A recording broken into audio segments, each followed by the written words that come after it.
When doing structural therapy to the head and to the skull, one of the main concerns is cerebrospinous fluid, or CSF for short. And thankfully it means exactly what you think it means. It means we're working on the cerebrum area, so that includes the brain.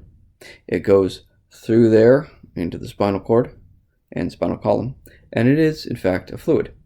For there to be a fluid that floats the brain, that contains the brain, there must be an encapsulation of sorts. And this would be the membranes that exist around that brain. We call this the dura, the arachnoid, and the pia, the meninges as a whole. And they make sure that the CSF stays where it's supposed to. Now we know that the CSF has an important function in the form of mechanical protection, such that if there were an impact injury to the head, say a forceful hit or a sudden stop, the CSF helps to divert the brain away from impacting the skull in a significant way. And this is not a perfect protection, and we're understanding more and more about it, but at the same time, it does a decent job for what it's intended to do. But that's not its only function. It's more than just a protector against impacts. In fact, CSF has a great deal of supply to it. So one of the things about the brain is that, yes, it does have blood vessels running through it. It has arteries and veins, like anywhere else, or at least similar to anywhere else. But the arteries, though they cover the entire brain, though they go to all areas, and even down through into the spinal cord, they do not directly supply the tissues with nutrients. They are covered in what we call a blood-brain barrier, an extra membrane or sheath around those arteries, and they make it so that we cannot transfer potentially dangerous chemicals to that brain. We put an extra layer of protection simply because the brain tissues are so soft and delicate and sensitive to those chemicals. So that means we need something else. We need that CSF to supply. So because there's a blood-brain barrier, we require the CSF to carry the nutrients. However, we don't have vessels. We lack the vessels that specifically direct the CSF to an area.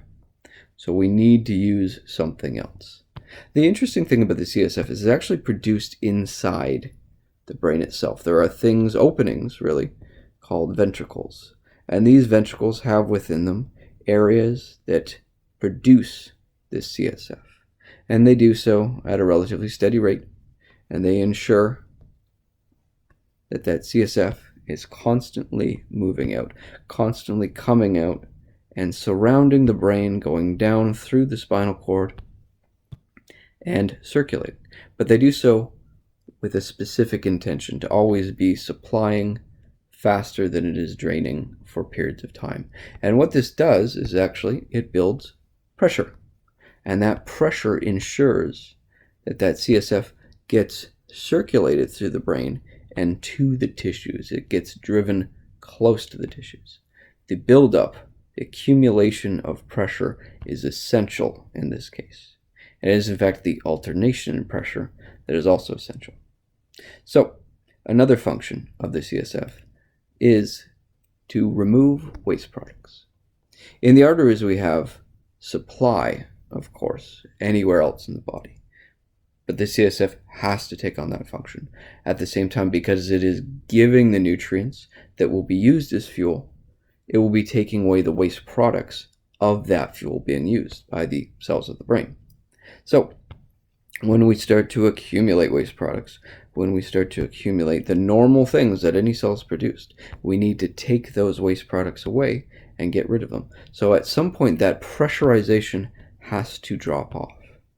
Now the brain has some specialized veins, we call them sinuses, and they run throughout the system like anywhere else, relatively large, but they are embedded within those meninges, that tissue we talked before. And surrounding that will also be little openings. We call these villi, or arachnoid villi, for the tissue they're embedded in. These arachnoid villi are gated openings. They make sure that they're not fully open all the time so that we can gradually build pressure. So what ends up happening is that we build pressure regularly, and this can happen a certain amount of times a minute. And so we'll start building and building and building, and the circulation increases, the pressurization of the fluid increases and moves throughout the tissue nourishing the brain. But eventually it has to drop off, and so at one point or another, the force exerted on these arachnoid villi will force them open. It will force them to become wider, and there is of course a contractile element to this. All connective tissues do contract, but it will force it open wider, and it will make it so that CSF with its waste products can enter much better into the arachnoid villi and be drained off. And with that being widespread, and this is of course throughout the entire cranium, throughout the entire CSF bulk, pressure will suddenly drop off. It will suddenly go down, minus, because of these arachnoid villi doing exactly what they're supposed to. This constant alternation is what we might call a rhythm. And it's very important that it happens. It's very important that it happens all the time with regularity. This is at least partially dependent on tissue pliability, because all of those veins that drain off the fluid, all of the arachnoid villi, they must move effectively. They must not be restricted so that they can do this job as best as possible.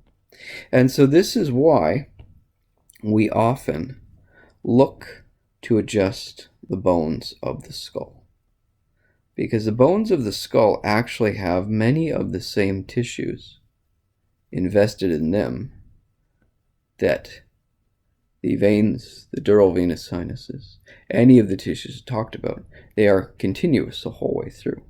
And the capacity to expand successfully denotes their ability, or gives the ability, at least in part, to generate this fluid flow, this constant on and off that is necessary for effectively supplying the brain. Now, we won't say that making one suture in particular very stuck limits completely the flow to that area. That's ridiculous. That would be very lethal if that were the case, and a very poor design. However, for optimal health, for optimal CSF circulation, we need pliability in the skull. It needs to move backwards and forwards constantly. It needs to open and close again and again many times over throughout the day. And to do that, we need pliable tissue that works well. Now, that being said, we have some interesting alternatives too, because there's as always more complexity in the brain, especially the brain. The brain is far too complex. Maybe I'm biased. So alternatively, we actually have some of the CSF flow generated by arterioles. So because an artery, and this is just a smaller artery, an arterial moves back and forth, basically on contraction, moving blood through it, it will shrink and grow. It will change in size to do so. And around it, the CSF will go with it. As it shrinks, it gets pushed.